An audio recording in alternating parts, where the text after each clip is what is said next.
LoadingThe Australian Open boosted its prize money by 14% to $62.5 million this year, but Men's World No.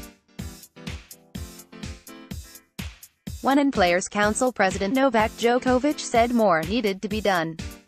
Djokovic suggested the general consensus at the annual players' meeting held in Melbourne last Saturday was lower-ranked players needed a bigger piece of the pie. One of the things from the general meetings that is kind of echoing in my ear is that there's this conviction of people generally in sport, including us, that only 100 players can live out of this sport. Djokovic said, "That's something that ATP is definitely, as players, part of the council, are trying to change. We're trying to increase the number of players that are able to travel around the world, not just cover expenses, have the full team, have a decent living out of the sport that they play." Bai, who largely travels by herself, echoed Djokovic and emphasized just a fraction of players live comfortably. Andy Murray has said the same thing. If you're ranked inside top 20 singles, you're making decent coin, but anyone lower than that, it gets hard if you want to have a team travel with you. Bai said, "Having a coach and trainer and any kind of team gets quite costly quite quickly. By yourself it's doable, but to get the best out of yourself you need some other people around you. If you're playing in a tournament, you get accommodation and food paid for by the tournament, but if you've got people with you, then you're paying a salary, flights, accommodation."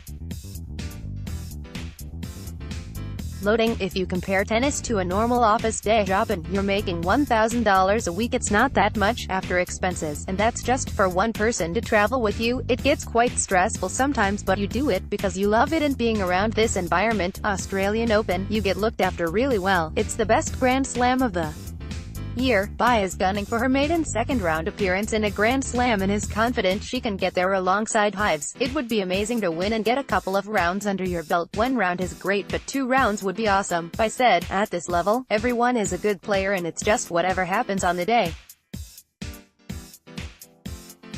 If we just get amongst it and have fun and enjoy it, we should do all right."